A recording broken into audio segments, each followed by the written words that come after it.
and the 14th century silver brooch. No? Haven't heard it? Oh, you will. It's coming up in the next 5 minutes. Waits for no man, and it isn't as if we've got time to dilly-dally. No, not on this show. Anyway, they spend years of their lives hunting for treasure. And for every metal detectorist, the dream is to unearth something unique. Something like a medieval brooch. I know. Well, that's exactly what happened to Stephen Gray when he was looking for artefacts in a field just behind Webbs of Witchboard, you know, the garden centre, with the Bromsgrove Clodhoppers. That's a metal detecting club.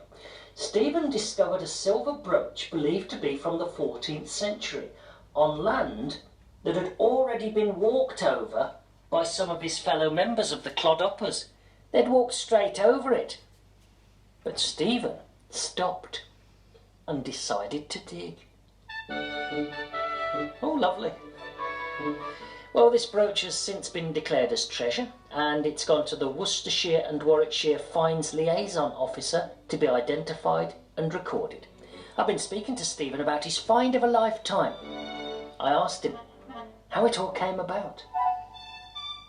Well, there is a fair bit of a story surrounding the brooch.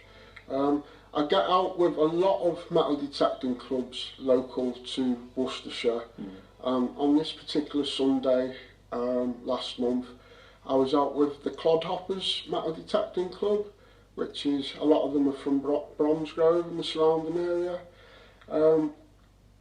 My friend, he didn't know whether I'd be on that dig, and he asked me, and I said, oh, I haven't got any petrol money, even though I work hard. And he said, right, I'll fix that. So he lent me the petrol money, got me on the dig. There was 3 fields that day. I went over the first field. There was a few bits coming up, but the most interesting field was the one in the middle. It was a ploughed field. So the plough turns up the ground and it can bring artefacts closer to the surface. So everybody wants to get on the ploughed fields.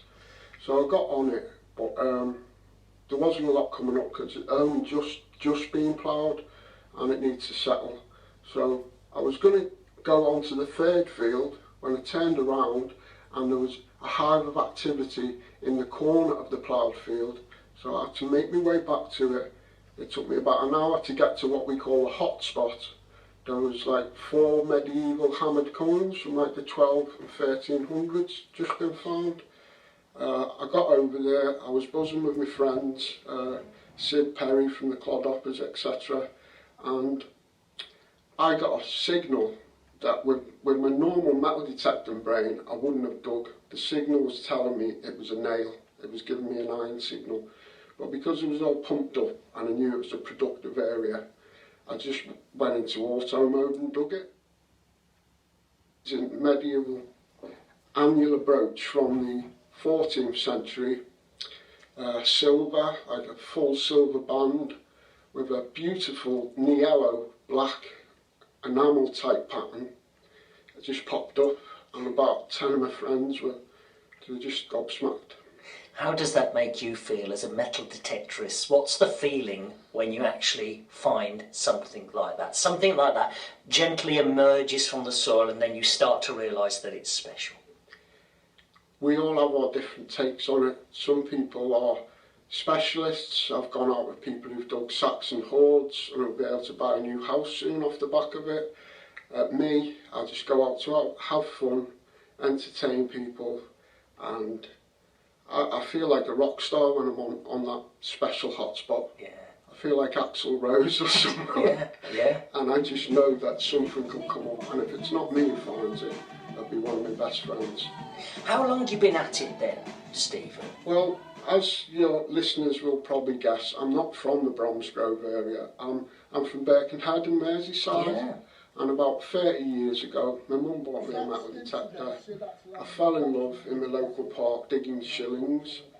And yeah, it's all just come from there really. Up to the point where 2.5 years ago, the Clodhoppers from Bromsgrove, they introduced me to what turned out to be my wife. Oh. So all through metal detecting, I ended up marrying a local Evesham girl, I've been married to her for nearly a year now. We got married in Pershore Abbey. Rachel is my best metal detecting find. That's incredible. What a lovely story. Now, with this brooch, you've actually had to send it away. Tell me about that. Tell me about the process of finding something that's really valuable, yet having to give it away. What's going on there? Well, for me, it's the bigger picture. I've got sponsorship. I test machines for manufacturers. I write features for the Treasure Hunting magazine. So for me, it's easy to give it away because it's all for a bigger end goal. But also for everybody, it's very important that they follow the Treasure Act rules so that we can keep our hobby respectable and it doesn't get brought into disrepute. There are fines liaisons officers in every county of the UK, and they are the doorway to the museums. So you ring up your local fines liaison officer. In this case it was Angie Bolton, the Worcestershire fines liaison officer. I met her at the Clodhoppers Club and showed her it, and she takes it away. It might take about 2 years for the museum to decide whether they want to keep it for their own collection or they've got enough of those items and they give it back to the finder, and it's always up to the finder and the farmer to come to an agreement, because the farmer is king in this hobby. Without the farmer we wouldn't have a hobby. And how much is it worth, do you think, Stephen? At the minute it's a guesstimate. I'm not going to buy a new house off it, but for me it's extremely rare in the sense that I've never dug one in 30 years. The condition of it is absolutely amazing, straight out of the 1300s, solid silver, beautiful pattern, and yeah, what can I say? It's just mind-blowing, and the coroner will decide how much it's worth. And you'll have to wait to see whether you get the money or it just goes into a museum. I say just, it's very important that these things are on show, isn't it? I'll be giving back to the local Bromsgrove people. In fact, I promise you now, if they get, I don't want it back. It's going in the local museum. I'm giving it to them. A lovely fella. That's Stephen Gray. He found a 14th century medieval brooch in a field, you know, back of Webb's, Witchboard, that field. But his best metal detecting find ever has to be his wife Rachel, who he met through the hobby. And he's making sure that brooch stays in Bromsgrove, whatever the price. Lovely fella. We'll hear more from Stephen and his other finds during what is a spectacular metal detecting career of 30 years after the news at Rock and Roll King of the Metal Detectorists. And now he's struck treasure in Bromsgrove. His name's Stephen, and we'll revisit his story. It's coming up in the next 5 years hunting for treasure. And for one Worcestershire metal detectorist, he's finally struck gold. Well, I say gold, it's more silver. Stephen Gray was in a field near Bromsgrove, you know, just at the back of Webb's Garden Centre, with his group, the Bromsgrove Clodhoppers. They're a group of metal detectorists, when suddenly he stumbled across a 14th century silver medieval brooch. For Stephen, this was the find of a lifetime. He's been telling me about it. My friend, he didn't know whether I'd be on that dig, and he asked me, and I said, oh, I haven't got any petrol money, even though I work hard. And he said, right, I'll fix that. So he lent me the petrol money, got me on the dig. There was 3 fields that day. I went over the first field. There was a few bits coming up, but the most interesting field was the one in the middle. It was a ploughed field. So the plough turns up the ground and it can bring artefacts closer to the surface. So everybody wants to get on the ploughed fields. So I got on it, but there wasn't a lot coming up because it only just been ploughed and it needs to settle.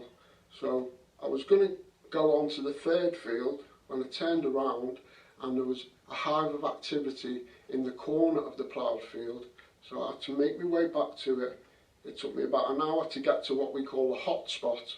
There was like 4 medieval hammered coins from like the 12 and 1300s just been found. I got over there, I was buzzing with my friends, Sid Perry from the Clodhoppers, etc. Thought it was a nail. Turned out to be a 14th century silver brooch. Perfect as well, it was. He's been metal detectoring now for 30 years. His mother brought him his first metal detector 30 years ago. He's been at it for 30 years. And his best metal detecting find, his wife, Rachel, who he met at the Bromsgrove Clodhoppers Club. However, for Gary, his passion has led to him gaining quite a bit of fame. Have a listen. See, I travel all over the country because people like what I do online. I've got my own YouTube channel and people invite me all over the country. So one weekend I could be in Salisbury, one weekend I could be in Lincolnshire. Hammered gold coins of Charles I out in Lincolnshire. I found extremely rare Roman coins out in Lincolnshire. I found an almost unique, there was about 3 known types of a Henry III hammered coin down in Salisbury a few months ago. So yeah, we do get out and we regularly, people from all over the country find amazing stuff. And this weekend coming, the Heart of England Metal Detecting Group are digging on the Battle of Evesham site. Have you high hopes for that? Are you excited by that? I'm really excited. Yes. Yeah. You see, you mentioned being a rock star. In the metal detecting world, you are a big name.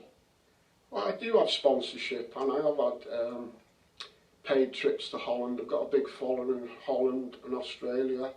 I have people from Australia come out to dig with me every year. They come all the way from Australia to come digging with me so they can get on the ancient stuff with my Bromsgrove friends. Yeah.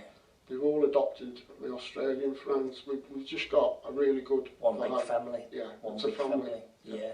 And it appears to me, Stephen, that metal detecting, although it became a hobby thanks to your mom who bought you the first metal detector 30 odd years ago, it's more of a way of life for you now. Am I right in saying that? Absolutely, yeah, absolutely a way of life. I make signs 9 to 5. I make signs for all the big events. I've just made 600 signs for Glastonbury. I just delivered 600 road signs to, well, I didn't deliver them all yesterday, but I was up on the Leeds Festival site yesterday delivering signs. So that's what I do, but while I'm making the signs, I'm always metal detecting in my head. It's great meeting you. Thank you for coming in, Stephen. Good luck with the Battle of Evesham site. I will give my brooch to the local museum as long as Phil lets me metal detect his farm. Oh, now, there you go then. He says there's no treasure on his farm. We'll prove him wrong.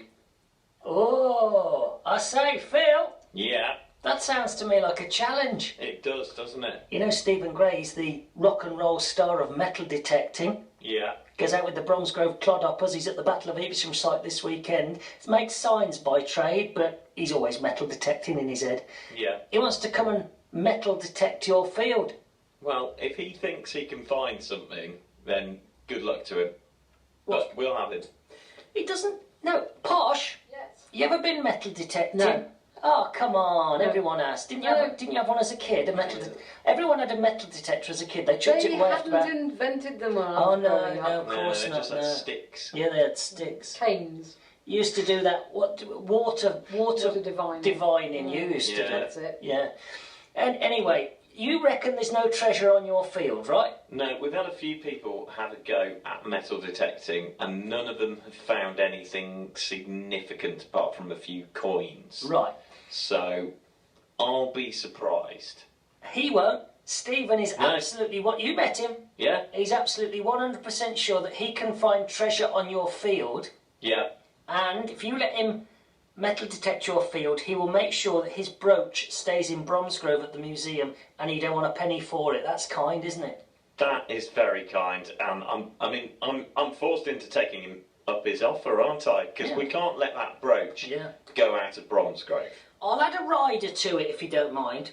Right. Let Stephen metal detect your field, Yeah. and everything he finds gets split 3 ways. Me, Posh, and you. That's right, isn't it, Posh? Well, where does that leave Stephen, though? Oh, Stephen don't want anything. He Oh, just has the joy of yeah. finding Yeah, it. I'm not sure about this. Okay. I Well, tell what do you you mean? what, What if do you it's mean? if What do it's you an mean? old bottle top, then I will give it to you and Posh.